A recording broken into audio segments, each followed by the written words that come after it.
advancing the profession with a focus on transportation safety, but in a number of other areas as well, especially as you'll see today in video analytics and data analysis. So with that, I'm going to turn it over back to Dr. Simon Washington. So again, thank you for joining us. It'll take us a minute to mic him back up and then again get underway.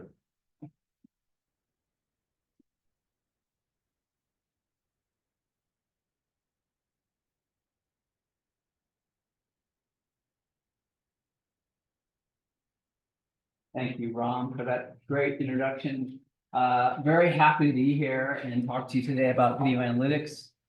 It's a really growing, exciting subfield in transportation. I know I'm in a research institution, so I'm focused very heavily today on the research side of the video analytics piece, some of the challenges, technical challenges. I hope if I do a reasonably good job, there'll be 3 PhD topics that will come out of today's presentation that are potential to pursue. But before I jump in, I want to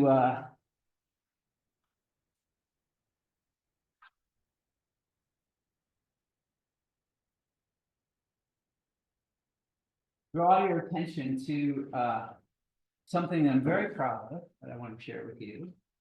And that is, it shows as a gift.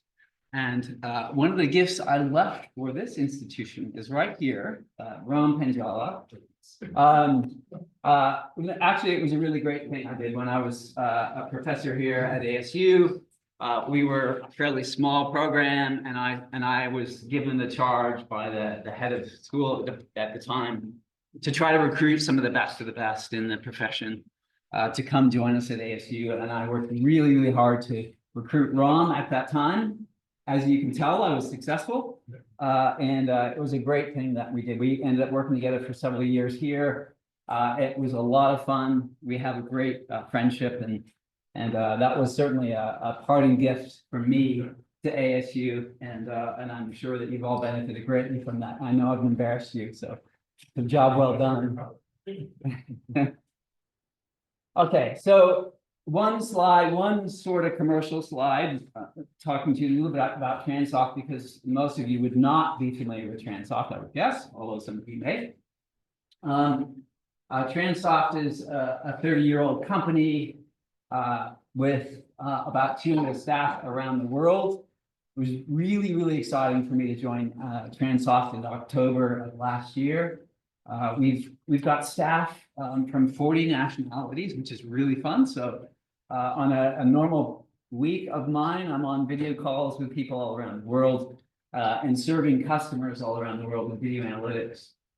As you see down here, in many respects, I think Transoft would probably be certainly among the top companies in the world delivering video analytics with the number of customers and countries that we're serving with our products. I'm not, however, going to talk about really our products today. I'm going to talk about video analytics in general from a very academic sort of perspective. And I can do that because I was an academic for many, many years.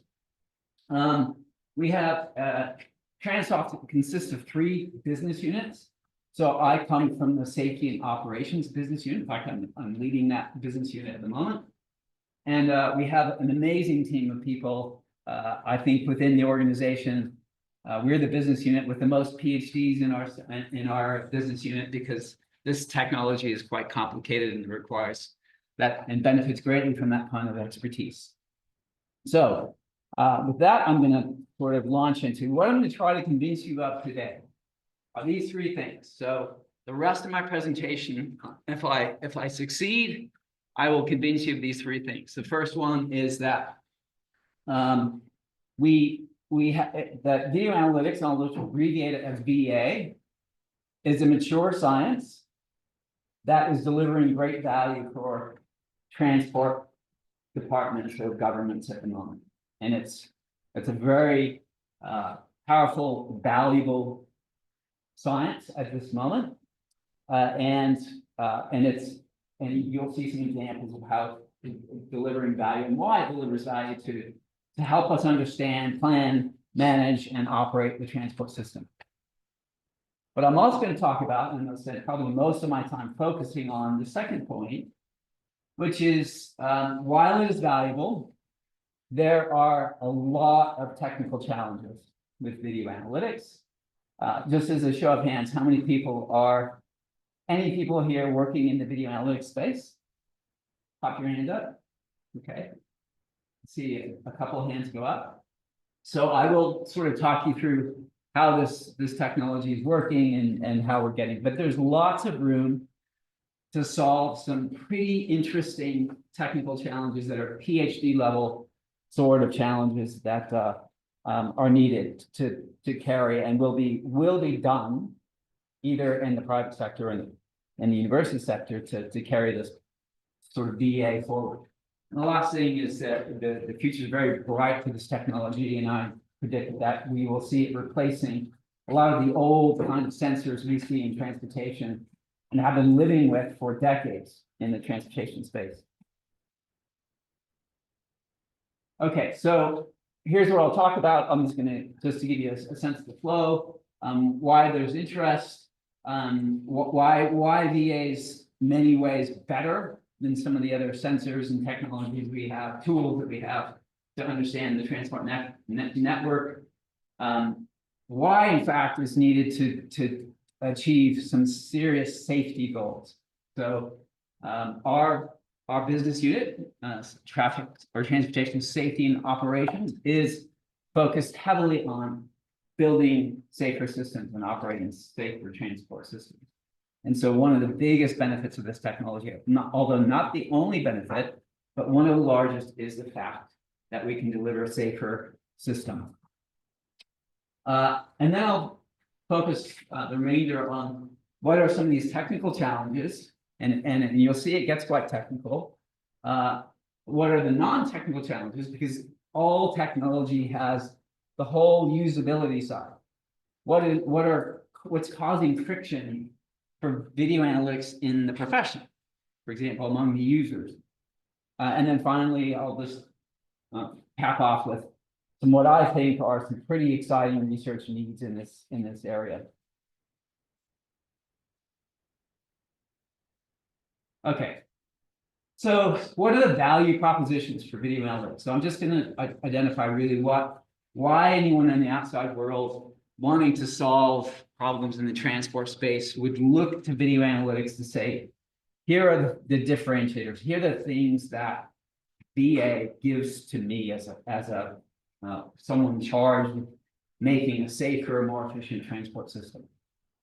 Crash cost reduction. So anyone here or that's in the transport space would be aware that most developed countries have seen increasing crashes over the last decade, last 5 years in particular, despite investment. So there's a huge need to reduce crash costs, reduce crashes and serious injuries. Evidence-based decision-making. There's a lot of decision-making that goes on in the transport sector with very flaky or non-specific evidence. And I'll give you examples of that. VA really addresses that. Perceived customer inaction. So a lot of customers want to be seen to be doing the best and implementing the best of technology to solve problems, and VA delivers that for them. New insights to solve old problems. We'll give you examples of those. How does VA give us insights to things that we couldn't possibly get without video analytics? Enables operators to deliver safer outcomes. In the profession, those of you who have interacted with people in the profession, the operators and the safety managers often don't have the closest alignment on what they do on a day-to-day basis and visibility of the others' KPIs, what I would call them, key performance indicators, and this allows them to do that.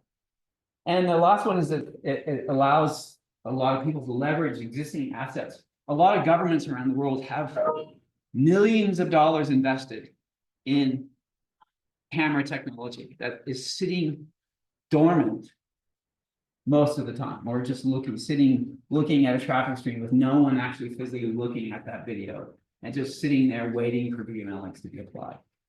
So these are the sort of the value proposition in industry. These are the things that are driving innovation and driving the need to perfect this technology.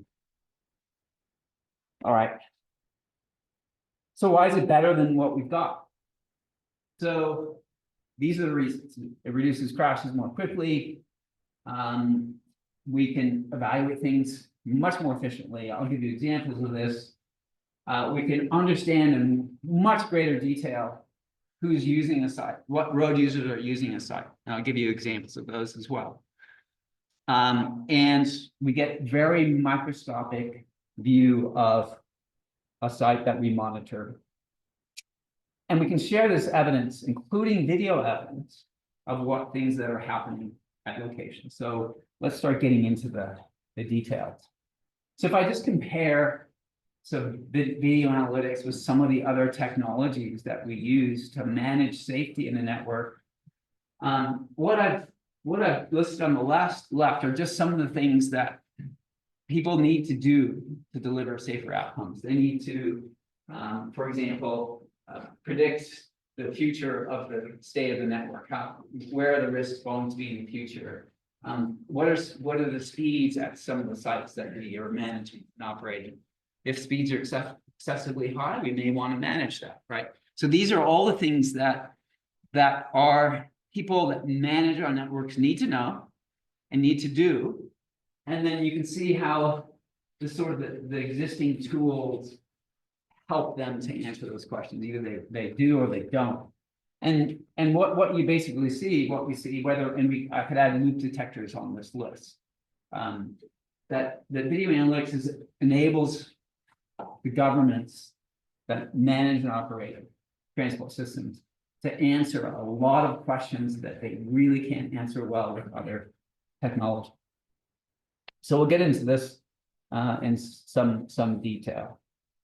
All right, so let's dive a little bit more deeper into tech. That's sort of a high-level view of what's happening. We'll dive a little bit deeper.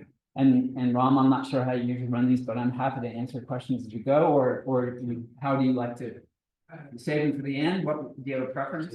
Yeah, you can take some clarification questions. Okay. Clarification along the way, please raise your hand. So I made a statement that we need VA to really address safety. So let me talk to you about it and start getting into the details. You've all probably seen this, but 1.2 million deaths globally. That's usually in a developed country the top 5 cause of death of all the right behind heart disease and cancer is being killed on our motorways. In developing countries, it's actually usually higher or a little bit lower. And for people under 30 years of age in developed countries, it's usually the top 1 or 2 cause of death. So if you think about that in any reasonable way, realize this is a pretty big priority for governments to figure this out. And the fact that we've been investing over the last decade in safer cars, you can buy. I just rented a Kia, to get me around here, and my Kia has lane assist devices, right? So as soon as I start drifting out of lane, it corrects me, and in fact, I can even take my hands off and it will go around the curve. And so we've invested in better vehicles. We have invested in safer roads, yet more people are getting killed and seriously injured. And so there's a lot of question about, well, what can we do better? And video analytics is one of those areas where we can do that. And I guess before I leave the slide, one thing I'll say is active travelers are of particular concern now. So a lot of governments around the world are investing heavily in active travel infrastructure and are getting more concerned that people choosing active modes of travel are particularly vulnerable and at risk for serious injury or death. And so the VA is absolutely fantastic for dealing with active modes of travel, because if you think about the sensors that governments have to track active travelers, we have very little. In fact, I'd argue most would have none to track active travelers in most networks that are ubiquitous into the systems. So this is a video from one of our sites, and these are the kinds of things that we're trying to capture right now. So these are the events that we're gonna look at, these kinds of events and these kinds of factors that lead to these kinds of events in great detail in the next or the remainder of this presentation. But it's these kinds of events that we're trying to prevent, right? And so the question is, how do we use video analytics to prevent these kinds of things? And let's dive into that and get to the bottom of it. So I'm going to share a little bit about the academic background of what we know about crash causation and what factors lead to crash. So this is a Swiss, what they call the Swiss cheese model of crashes.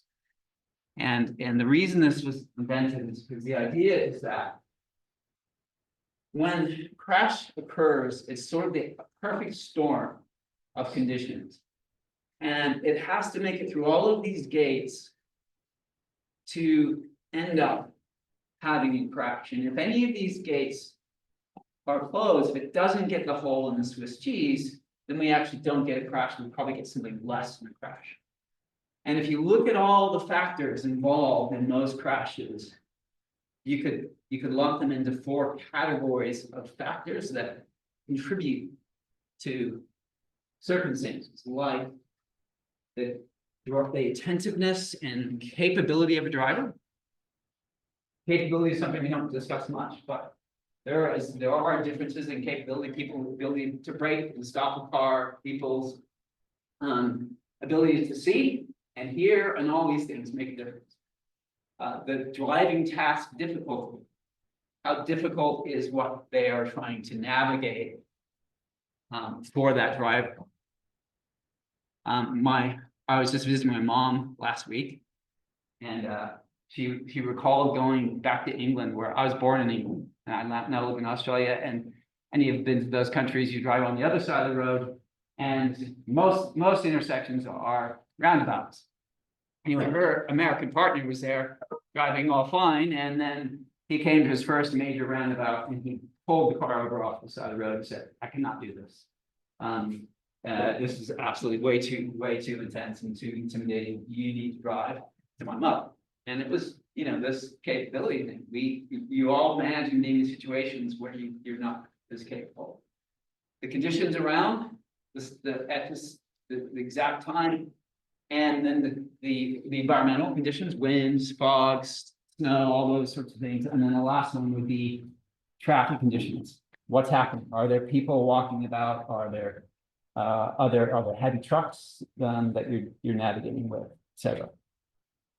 When all of these factors line up in such a way that a crash is imminent, then we get those crashes. And if any of these gates are stopped, and we're going to look at some of these in detail. Simon, Yeah. do you take vehicle technology factors out of play at this point? Are they insignificant? Brakes failing? Yeah, so it's a great question. It would be in the sort of I would love in the capability, because the vehicle is part of that, but the reality is brakes failing and vehicle failures are such a small fraction, almost ignorable fraction of, perhaps the only exception would be in the heavy truck space. But but heavy trucks again are a relatively small fraction. So to reduce, I'm going to claim a couple things. I want to walk through these because these are very important. And we're going to get into some details about how we pick this all apart. For us to make progress in safety, we have to agree to a few things. And some of these are probably statements that you may not have seen before. But crashes occur at very specific locations. We can't talk about crashes as generic things. Right, we take statistics, 40,000 people killed on our roadways, but every single event is a specific set of conditions. And they accumulate, but every single event is unique. And we need to prevent them in the future, we need to understand what are those unique conditions. We can't, another thing is true, we cannot predict crashes well at all. People have tried it, we're terrible at it for all kinds of reasons, but we can't build technology that predicts crashes.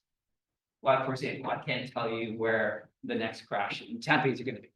No idea. But I can predict for you where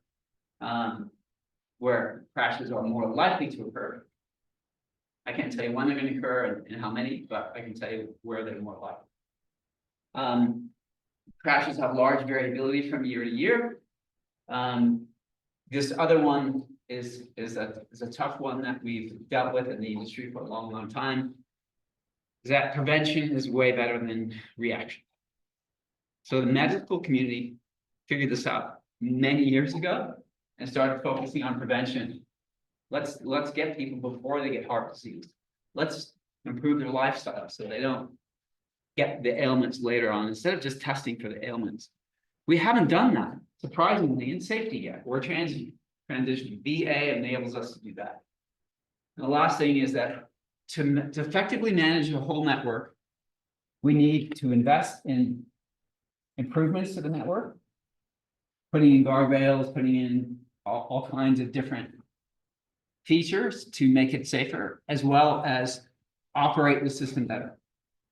So on a real-time basis, make changes at certain times or in reaction to certain events that make the system safer.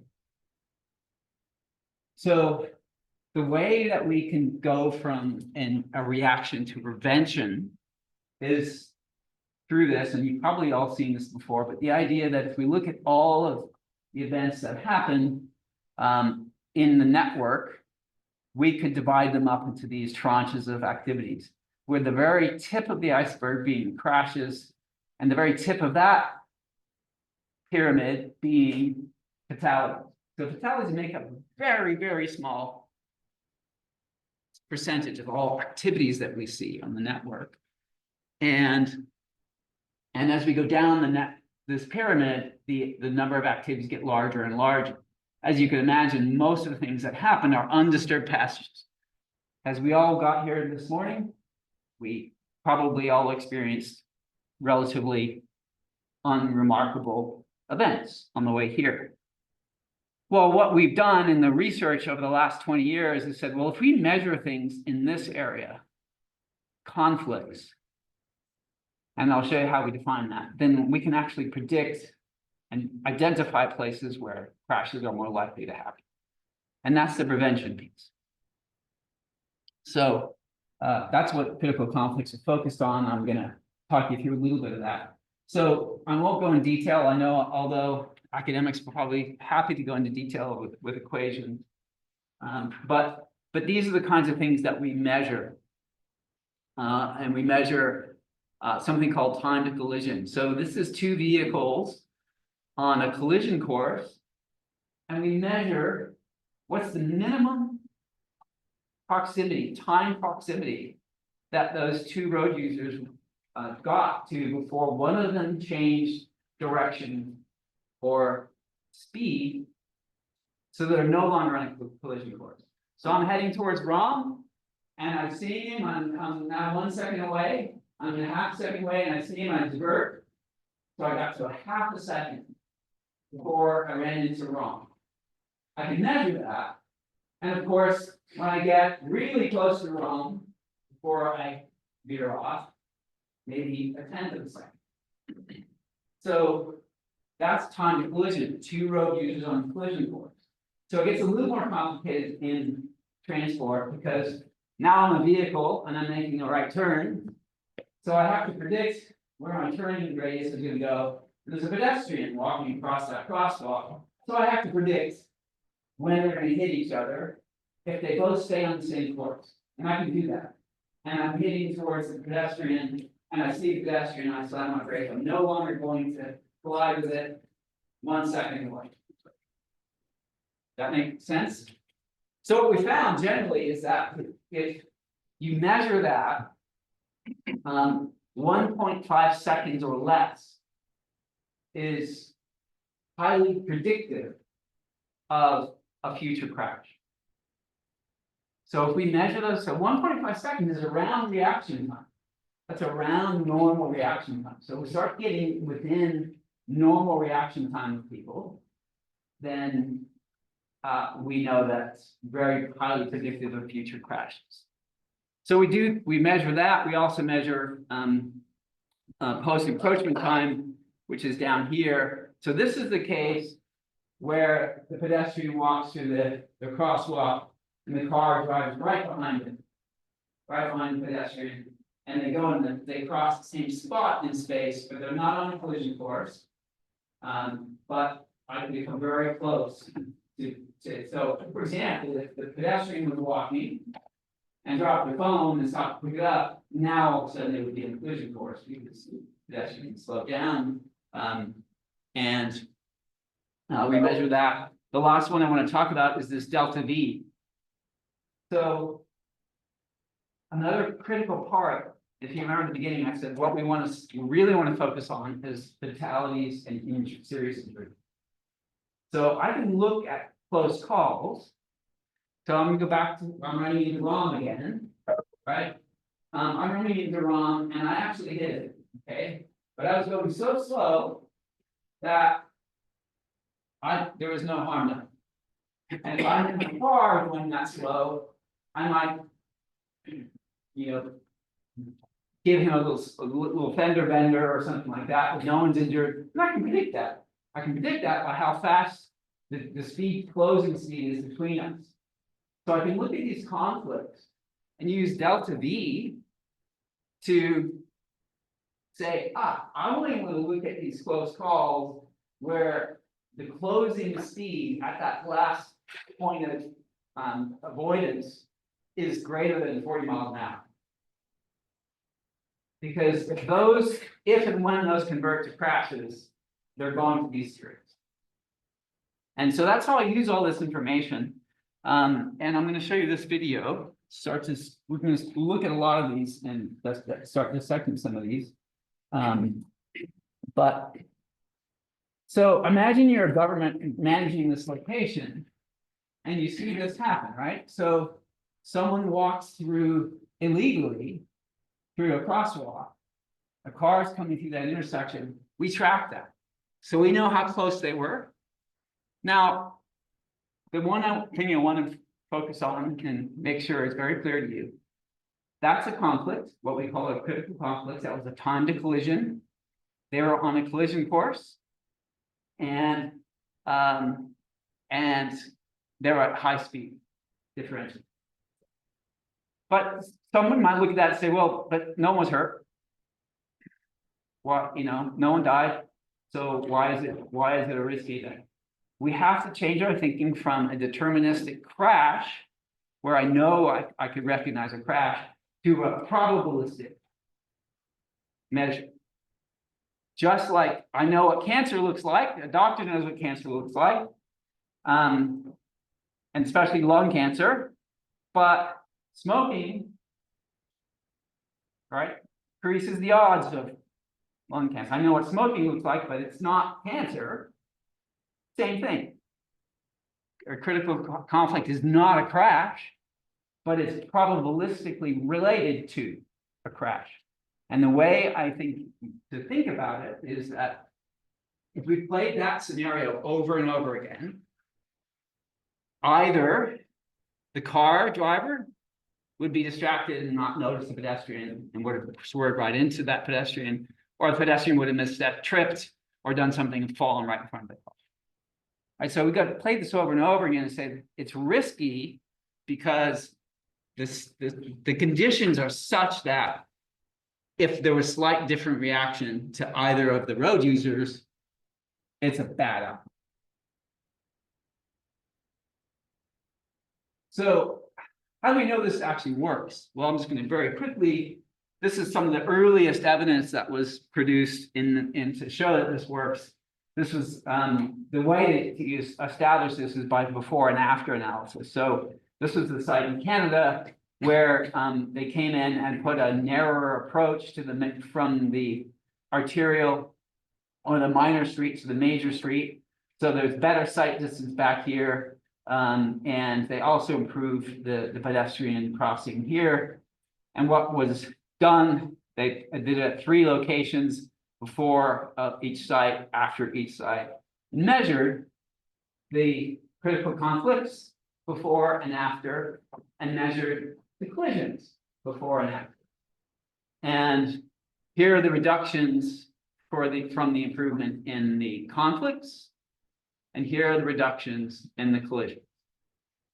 So, and this study has been repeated in dozens of times now, where we know that if we measure these conflicts, they predict the collisions as well. And the big, huge aha moment for the profession is, and for many professionals now is, well, hey, we don't have to wait for the crash. If we know where the high areas of risk are, we can go in and make amendments and address these issues.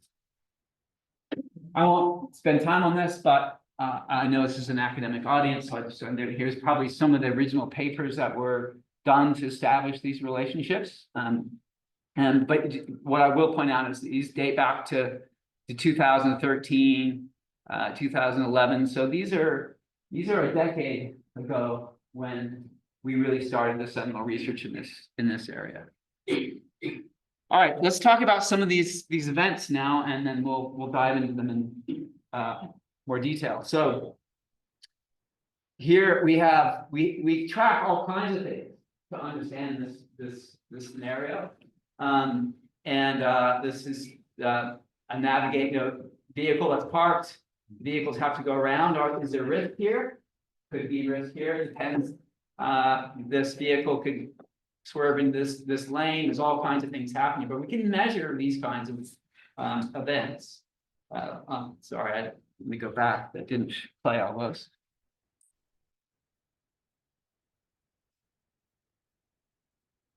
So you can see there's rear end risk.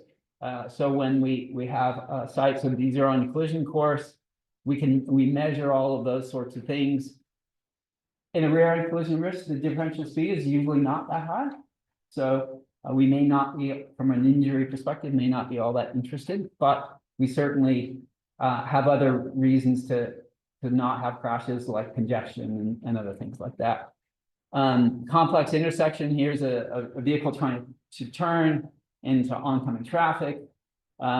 These are all things that video analytics enables us to measure very, very easily and can tell us about how a site's performing. Lane violations, so when vehicles don't behave the right way, we can measure that, see that. I would ask you, all of these clips, there are no other sensor technologies out there can give you this information.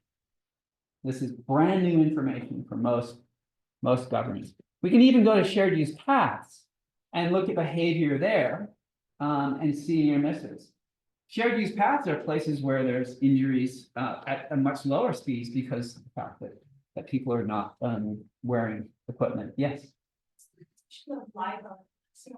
Studies using LiDAR for safety. How's the application as compared to? Yeah, it's a great question. I'm going to come back to LiDAR. So when I come back to LiDAR, I will address your question exactly then, if that's okay. Yeah, it's a great question. So let's look at a few more extreme ones. So here's a high speed one. You can see that vehicle that was almost, and you look at these vehicles crossing each other, almost hit each other. And then we've got this case here where a pedestrian has walked across and is almost hit by multiple vehicles crossing at this location, right? So these events can get quite extreme. We see the cyclists meandering around, doing very strange things. Most of the operators of these systems are unaware of these kinds of things happening. And they all present different levels of risk. And here's some pedestrians just sauntering across in the high-speed traffic. And again, you can measure all those risks. Again, going back to what I said before, you can look at this and say, well, no one got hurt. But that's not the way we look at these things. We look at it and say, yes, but if we repeat that over and over again, people will get hurt. And that's where the magic of this technology comes. So it's not these individual clips that they're useful for showing customers how a site works, and useful for us to understand the nature of risk and behavior. But we have to put it together to draw a picture. And what you see in this is, I'm going to show you these two clips. So we observe the clips, we compile those clips, those events together, and we can start to draw a picture of where these conflicts are happening, how dense, where they're happening, and at a location. So and again, that middle graph, we call that a conflict heat map. There's nothing like that available for the customer. So let me show you. So yeah, I'll get you. So this is one of the conflicts we observed at this location. So we track it. This is a PET. There's 2 seconds before collision. We created the heat map, and this is for the same location after the heat map. And what we see, unfortunately, sure enough, is we have the collision. So this is the relationship between these things. This is why we use this technology. Okay. So you are looking at a particular intersection. Still, it is still probabilistic measure, but it is at a spot. Yeah. Looking at certain number of data, but can we expand that to create a more general equation? So take all this data and similar sites, we can do it, but it looks like certain behaviors of pedestrian, vehicle, driver, etc., that may vary. So can you make this probabilistic measure repeatable, usable in other places? Yes. So the question is, can we make this measure somehow like we can benchmark with it? And the answer is absolutely yes, and we do that.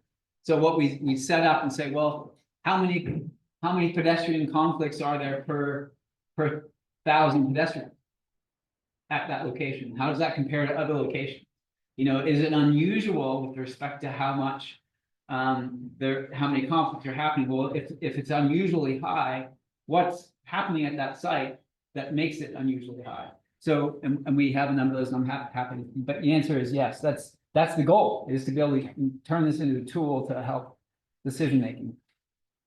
So, about to finish this section, but so this is an example where we had all of the conflicts that happen at the location. And like my example, I wanted to rule out all the ones of me running into wrong, where no one's getting hurt. So we filter it down using a severity index at delta V, and all of a sudden, what looks like a lot of issues at this location for the customer, and you can see they're happening at the entry points to this roundabout. When I look at severity, there's only really one area that the customer needs to focus. This is the area where someone's going to get seriously injured, likely to get seriously injured in the future. And everything else is of concern, but is not going to end up in a serious injury, likely not going to end up in a serious injury fatality. And so this information, if you just look at that alone, there's the customers, the people that manage DOTs have no way to get this information. They could sit at the site for days and they would never be able to extract that kind of information from that site. And that's always a surprise to people that use video analytics, is like the insights they get. So last in this section, it's not just all of the safety pieces, that the safety insights that they get, but we get information about where the pedestrians using the site. So this was a customer who had a pedestrian crossing and wanted to understand compliance of the pedestrian tracks of using that pedestrian. That information is super, super insightful about how they were complying with that new pedestrian crosswalk. Do they need to do other things to get compliance? Are there risks? So we can combine that with the risk profiles. And if we saw heat maps out here, right, we can start to put together a puzzle that you can get from other sources. For this particular site, the red lines are illegal activities, illegal maneuvers at that site. So the video analytics in that case continually monitors those and can tell the customer when those things are happening, what time of day, what vehicles, and save a video clip of. So risky maneuvers, customer has no way of understanding that without video analytics supply. And then of course you get things like flows and speed distributions. So all of this other great data in addition to all of this great insight. All right, let's get into the technical challenges. So more, yes. How do you account for like accidents on highways, like for example, during lane change? So how do you account for those? Because those are not, how do you predict those? Yeah, great question. You're jumping ahead of me, so you guys are asking really good questions, and that are things I'm gonna come up. So I will come back and get to the LiDAR question and the lane change, and I'll point to you when I get to it, so make sure I answer your question. Because I've got material to discuss that. So I'm kind of sounding like video analytics is pretty great and lots of value, and it is. However, there's lots of pretty interesting challenges, and I want to talk about some of those with you real quick. So, and these are sort of funny, but it all starts with the AI. What you see is what you get problem, and these different problems, I'll walk you through what some of these challenges are. When you look at everything starts with an AI engine. So all of the analytics that we produce start by having and training in AI. How many people have used AI in their research? I'm not going to call you, ask you any questions, but yeah. So what we do is we get an AI product, and we have to teach, and I'm going to get you some real detail on how this works. But these are both AIs applied. This one's on this local intersection. This is in Australia. This one's in Canada. And what the AI is doing is identifying or classifying the objects and tracking them through the image. So this is a fantastic application of AI. For a human to sit down and try to do this and replicate this, so we have to train the AI, and the way we do it is just simply, so for those of you who don't know, is every frame still frame. Well, there are various ways to do it, but typically the way it's done in this industry is we have coders sit down, take an image, and draw a box around an object and say, that's a car, and that's a pedestrian, and they will label images. And then essentially, I'm oversimplifying, but we feed these images to an AI engine to train it to understand what those objects are. So any guesses about how many images you might need for it to do fairly well on predicting an image or character? Well, it depends on how many different objects you want to differentiate. If I want to differentiate a motorcyclist from a bicyclist, that's harder. Those are kind of close. So it's usually rule of thumb 10,000 images that we have to code to do a reasonable job of teaching AI how to do this. So in this case, we taught it how to differentiate a scooter, public scooter, from a private scooter. And people wearing helmets. And so we can automatically do that. And we can watch hours, there's no limit, hours and hours and hours of video to train. But there are some limitations, and I want one of the things that I find interesting is that when you're in this space, this AI space, you understand this and the limitations very well. But from the outside, a lot of people do not understand the limitations. And I hope to talk about some of those and where the opportunities are. So first thing is, the AI only sees what we can see. If you have trouble watching this image and differentiating a cyclist from a pedestrian, the AI will too. Because you're actually going to teach the AI how to differentiate. If you can't do it, then you potentially teach the AI incorrectly, but it's only going to do as well as you can. So if this was nighttime and you couldn't see in the glare of headlights, the AI won't be able to do it either. So that's one of the major limitations. And customers that say, well, how did AI do this at night in glare? Well, if you can't see, if you can look at an image and you can't make out different objects, neither the AI won't be able to do it either. Because it is taught by us, is seeing the same things with a video sensor that we see. The only AI identifies what we teach it to identify. So unless we can see it and identify it correctly, we can't teach it how to do it correctly either. It's unsure just like we are. Has anyone ever been at the ocean and you see something in the with the curvature of the earth, and you see something in the ocean, you go, well, is that a ship, or what is that, a sailboat? And you don't know because it's so far away and you don't see it all, and it starts to come towards you, and all of a sudden, oh well, it's a freighter. And well, that first stage when you don't know what it is, the AI doesn't know you. So some of the objects in the far distance, what all these probabilities are, the probability of it being wrong about identifying what it is. So it's constantly assessing how reliable it thinks it is at understanding the object. So the AI is good at replicating correct and incorrect decisions of humans. So it's only as good as we train it to be, and we can only see what's there. That's one of the limitations. So there's another problem here. The I don't know where I am problem. So when we use a camera sensor, camera has no idea in space where it is at all.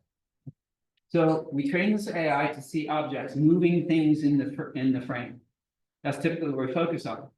But it doesn't know where the curves are unless we teach it how to identify a curve, which in the industry we're not at that point, or where the lane markings are, or where the traffic signals are, or the Audi sign, or the barricades over there. It doesn't see any of that. It only sees the moving objects. It doesn't even see the surface of the road. So we have to come in to build AI for this application and tell it exactly where things that we need to know are. And there are various ways to do it, but essentially what we've got is the video image, and say like a Google Map image, and we have to calibrate, what we say, calibrate for the image and say, well, this vehicle is actually in this lane and going down this turn. We have to essentially entangle the image view, which has no idea where anything is in 3D space, to something that actually knows where 3D space is. And that's a fairly complex process. It's actually quite straightforward, unless camera lenses are distorted, and almost all of them are. So then you've got nonlinearities in space, you've got curved roads and all those sorts of things. So everyone that does this spends a lot of time translating this image to something that matters. So this is the I don't know where you are problem. So the camera, once we tell the camera where it is, it doesn't know where the road users are. And what I mean by that, this comes to the lane question. So we are trying to predict vehicles on a collision course. To do that, we have to know really, really precise information. And I'll walk you through this. The yellow boxes are what comes out standard of a off-the-shelf AI system. The yellow box, as you see it, with those objects, that's all the computer knows. It knows the object fits in that yellow box. And I have identified it, and I'm 90% confident that's a bank. That's all it knows. Doesn't know anything else. So imagine that yellow box. See, as that truck goes around the corner, the yellow box changes size. Car changes size. If you were a computer programmer, where on the yellow box, because that's all you know, where would you say the center of the lane? It's a vertical yellow box. I need to know lane position really accurately.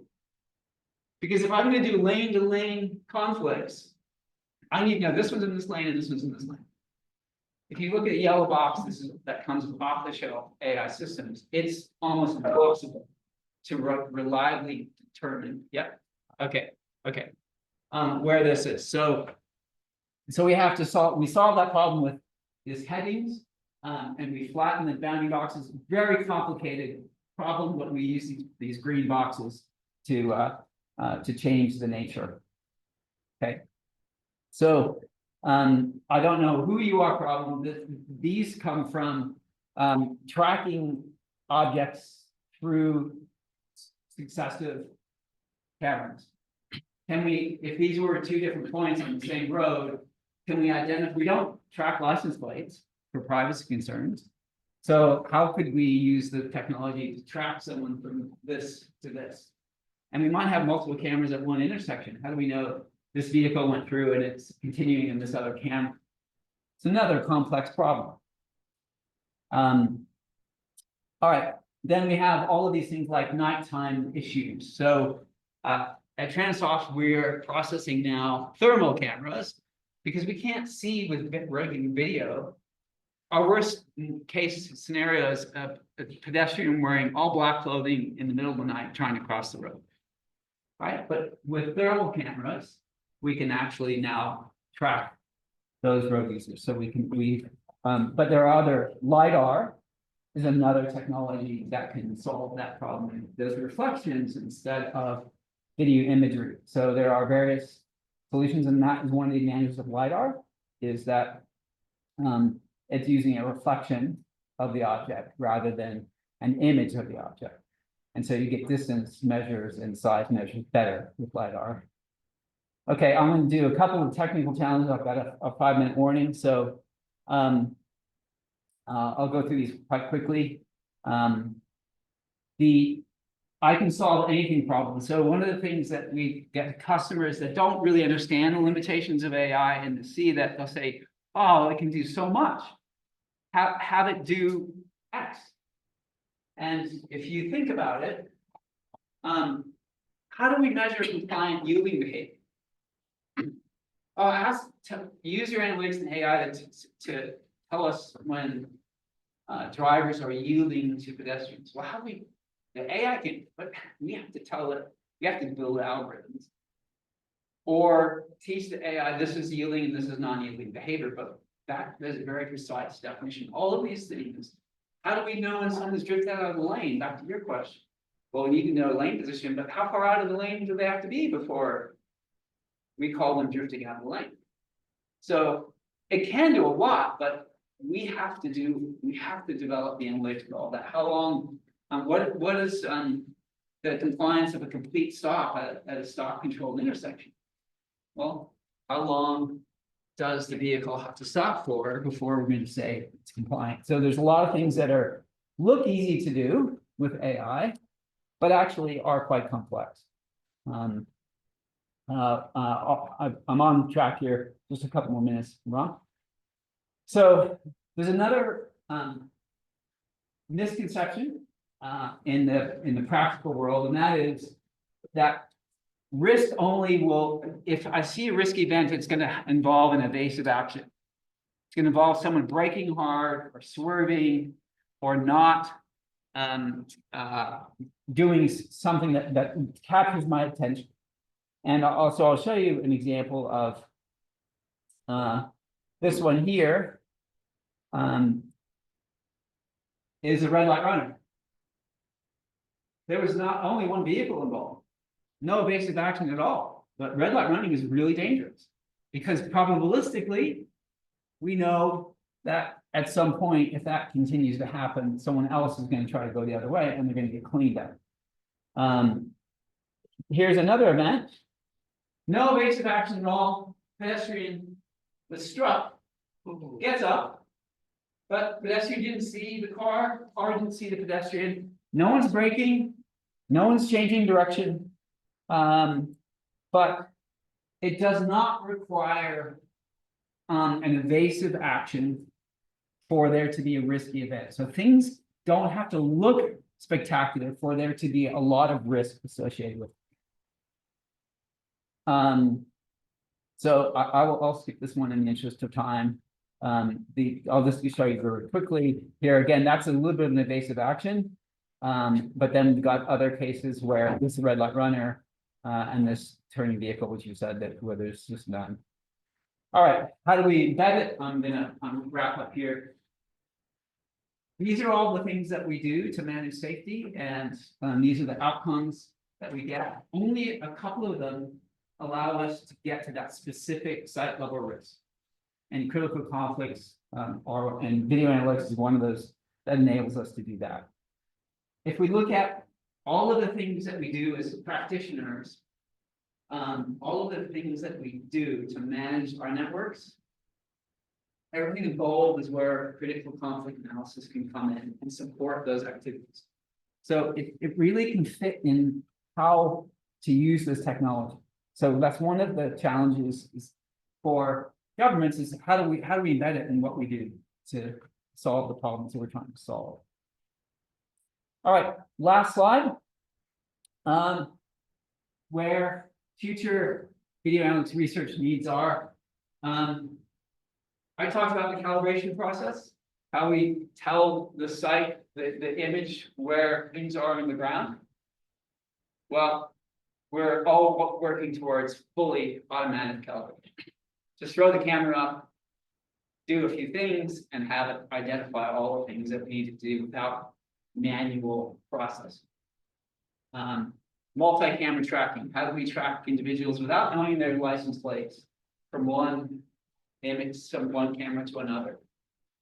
Sensor fusion. How do we bring things like LiDAR and video together into a single platform or video and thermal? So we're at Transoft working on the video plus thermal, bringing those together to be able to get really, really good insight at any time of day, night, and all that sort of thing.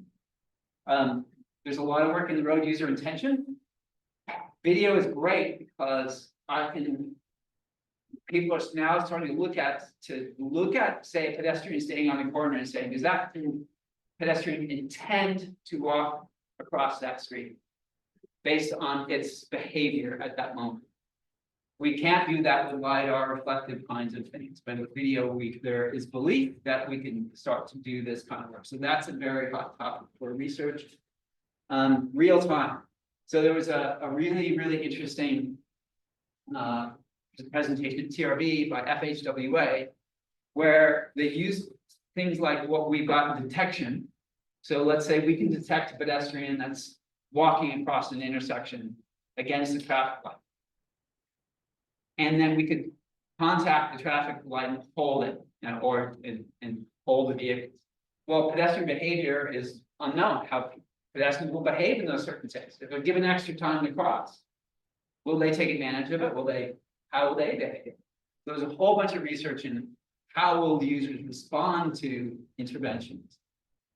That's these two. Network level. This is sort of KK, your comment is like, how do we take the site level and expand to a whole network? How do we do this? And we're working on this, and we have benchmarks and things, but there's still a lot of work ahead to how do we come up with a system to apply this to an entire network. And then the last one, which is happening now, and how do we feed back all this information to better designs? how do we take conflict now, what we learn from a site and feed it back to the design guides that we use to build locations.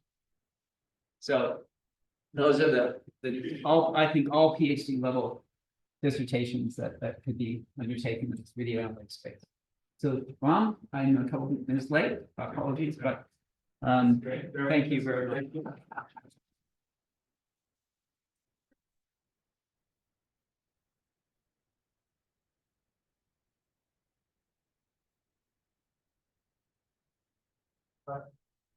And for the questions from the audience, yeah, do you have any Zoom questions?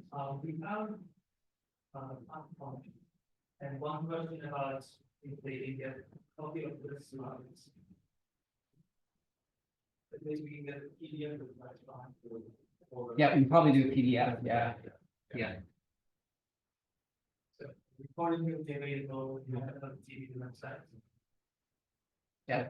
Sam, I have a quick question first. So, there's this statistic out there that 94% or whatever crashes are due to driver error or human error. So how does video analytics potentially change that?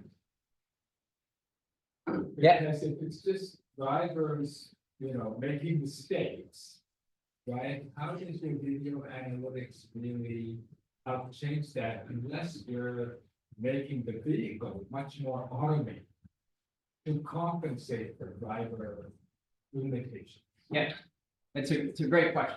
So if you lumped all crashes and start and categorize them, you would find, your comment that some are completely due to driver error, right? I decided to answer my phone and put my head down. So those are actually surprisingly rare, and I'm going to explain them.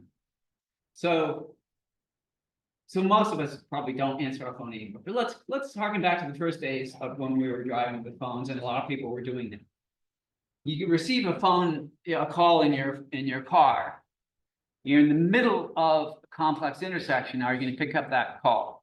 Probably not. On a rural road with no traffic around you, are you going to pick up the call? Maybe. So there's an interaction between the behavior and driver behavior and mistakes and the environment in which, because people constantly evaluate their risk profile and when they will undertake distraction and do other things like looking at their phone or turning the radio or having a conversation. So we constantly assess risk through our windshield, all of our inputs. And what we're looking for are cases where we see that repeated chronic mistakes being made because the set of circumstances could be amenable to distraction and limited visibility and lots of vehicles turning and the conditions under which all of the perfect things for a crash are there. So that's the heat maps only show you where it's chronic, right? It doesn't show you the random stuff. The random stuff just doesn't result in a heat map. So, yeah. Yes. So based on my understanding, now that a lot of connected vehicles and like mentioned, for example, here we have about 5% or 6% of these GM connected vehicles available. How you can combine the new technology with the connected vehicle? Yeah, great question. So the question is about how to combine connected vehicle and the sort of these static cameras. So I'm personally of the view that governments will never abandon, although they'll never completely swap to reliance on mobile sensors to manage their network, because if history is any guide for us, governments have had extreme trouble getting agreements because they don't own the mobile sensors. Someone else does. And so I think there'll always be fixed sensors as well as mobile sensors. And the trick is, how do we use both to communicate with each other? So a perfect example is a mobile sensor, an in-vehicle unit, has access to our fixed camera that shows that there's pedestrians in a crosswalk, around the corner for where the vehicle is going. And so it's saying up in the right-hand turn you're about to make, there are 6 pedestrians in that crossing. The sensors on the car can't yet see that crossing, but the fixed camera can. And so the communication between the two at those network points is where, to me, where that next golden opportunity exists. And it's not just pedestrians, it's bikes, it's speeding vehicles, a red light runner, all those sorts of things that we can communicate to these floating cars. Yeah.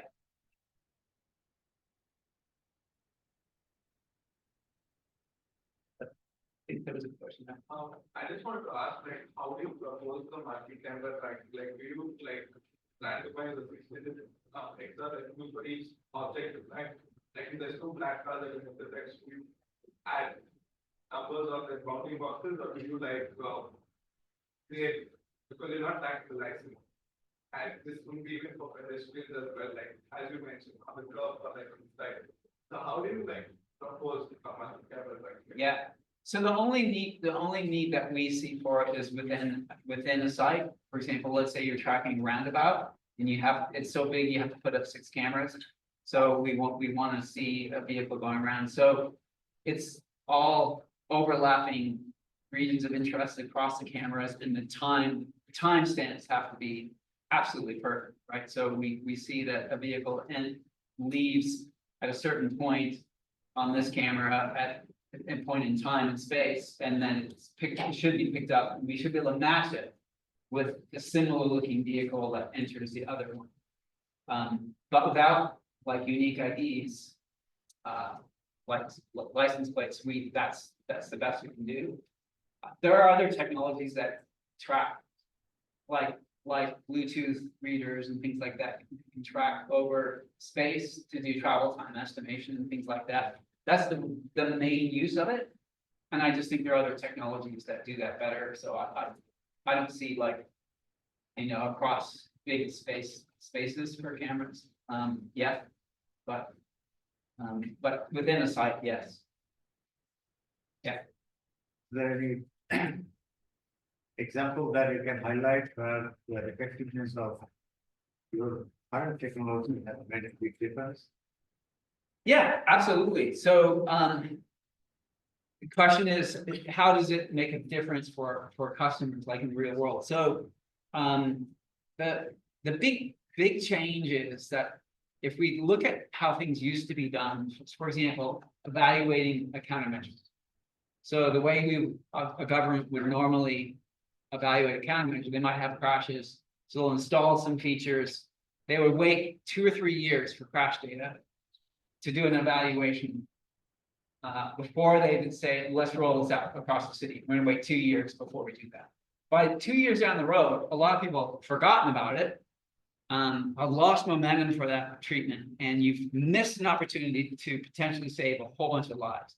So people using critical conflicts techniques can, in about 2 weeks, evaluate how effective a treatment was at reducing risk. And so we've had customers do that and then go, oh, we've got all the evidence we need to roll this out across the city now and save more lives, instead of waiting 2 years or 3 years before we do it. That's one example. That's the safety sort of retrospective. The continuous example is the example I showed with those illegal maneuvers at that location. There's a site with 3 different illegal maneuvers. That customer can continually monitor the performance of that location and get feedback weekly, daily about people speeding, illegal parking, illegal turns, and understand what that risk profile is doing on a continuous basis to make a decision for better operation. They just don't, and they don't have that information otherwise. So there's 2 examples, but there are many others. But that's the general nature. So I'll give you one third example. A lot of our customers say, and you probably all have witnessed this, engineers will sit around a table in a room and talk about a site and how to improve it. And without video analytics, and they'll say, I think this is happening. Oh, no. My neighbor said this is happening. And they'll go around the room and say, oh, but Jojo engineer said that he saw a heavy truck go from the southbound approach, and And they'll sit and say, well, what do we need to improve it? And they can't agree because they don't have the evidence base to really understand the nature of the problem. But when they have video analytics, they have videos, they have heat maps, they have all this information to go, no, this is what's exactly happening. And this is what we need to do to reduce that heat map. It's that pedestrian crossing or that the speeds of the vehicles coming into this approach. So it's the evidence base for that decision making that is superior to what they got today. Those are three case studies. Yeah, video, yes. I think in the interest of time. Yeah. We'll, I hate to cut the discussion, but I think we'll need to close the seminar. So thank you to everybody who joined online. Thank you to all of you for joining us, and please join me one more time in thanking our speaker. Thank you all who want to chat for a couple of minutes.